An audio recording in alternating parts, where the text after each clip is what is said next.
મારે આક્ષેપ કરનારા લોકોને અને એમને સલાહ દેનારા લોકોને મારે કહેવું છે કે તમે પેલા તમારું તો સ્થિર થાવ. તમે તો સ્થિર થાવ. હું કરવાના છો? લોકોને ગુમરાહ કરે. એક દિવસ કોંગ્રેસની વાહવાહી થાય, એક દિવસ ભાજપની થાય, એક દિવસ હાવણાની થાય, અને હવે નવો શંકરસિંહ બાપુનો પક્ષ આવશે, એમાં જવું હોય તો ભલે જાય. મિત્રો, આક્ષેપ કરનારા લોકોને મારી છૂટ છે કે જે કાંઈ ચેલેન્જ કરવી હોય મારી સામે આવીને કરે. હું એક 1995માં એક નાના કદના કાર્યકર્તાથી શરૂઆત કરીને હજી સુધીમાં ડગ ખાધી નથી. હજી સુધીમાં ડગ નથી ખાધી. હજી સુધીમાં જેને જેવા આક્ષેપ કરવા હોય આક્ષેપ કરી બતાવે, પણ એની પૂર્તતા કરે, નહીં તો લોકોને ગેરમાર્ગે દોરે. જે લોકો આપણી ઉપર સવારથી ઉઠીને આંગળી સીંધે, ખૂબ મજા આવે. કામ કરવાની ખૂબ મજા આવે. મિત્રો, છેલ્લા 25 વર્ષથી મારા ગામની અંદર ગ્રામ પંચાયતમાં સરપંચ તરીકે મેં કામ કર્યું છે.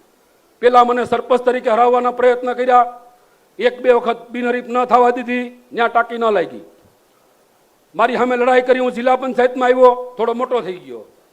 ખૂબ વિરોધ કર્યો. જિલ્લા પંચાયતનો પ્રમુખ પાર્ટીએ બનાવવા માંડ્યો, કારણ કે લોકોનો વિકલ્પ ગોતતી હોય પાર્ટી.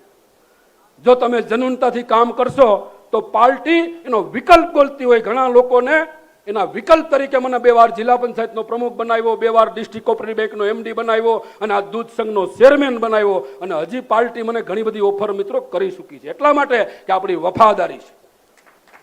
એટલે તમે જ્યાં હોય ત્યાં, જે પાર્ટીમાં હોય ત્યાં, હું એમ નથી કહેતો કે આ પાર્ટી મારી કે આ પાર્ટી મારી. સાહે દૂધ મંડળી હકાવતા હોય, સાહે સેવા સહકારી મંડળી હકાવતા હોય, કે સાહે અન્ય કોઈ ફળફળાદીની મંડળી હકાવતા હોય, સાહે APMC હકાવતા હોય, સાહે દૂધ સંઘો હકાવતા હોય, સાહે દૂધ મંડળી હકાવતા હોય, ત્યાં વફાદારીથી મિત્રો કામ કરજો. તમને કોઈ નહીં જોવે, પણ ઈશ્વર તો જોતો હશે. જે મંડળીની તમને જવાબદારી સોંપી છે, જે સંઘની જવાબદારી સોંપી, જેમાં તમે ડાયરેક્ટર તરીકે કામ કરી રહ્યા છો, જે સંસ્થામાં કામ કરી રહ્યા છો, તમામ સંસ્થાની અંદર કે તમામ જેમાં જે સ્થિતિમાં તમારી જે વિચારધારા હોય એ વિચારધારાને વફાદાર રહેજો. તો અવશ્યના માટે ફળ આપવા માટે ભગવાન કૃષ્ણએ ગીતામાં કીધું છે કે તારું કર્તવ્ય તું નિષ્ઠાપૂર્વક કરતો રહેજે, ફળ આપવા માટે ભગવાન તૈયાર છે. એટલે તમે લોકો કે હું કે તમે આપણું કર્તવ્ય છે નિષ્ઠાપૂર્વક નિભાવતા રહી. આક્ષેપ કરનારા લોકો કરતા રહેશે. આપણી સંસ્થા, આપણી જુનાગઢ સાવધ દૂધ સંઘ ખૂબ આગળ વધે. અને આવતા દિવસોની અંદર મિત્રો આપને કરીને બતાવીશ કે જુનાગઢની અંદર, સૌરાષ્ટ્રની અંદર 1લા નંબરની અંદર સાવધ દૂધ સંઘ છે, એટલી ખાતરી આપી.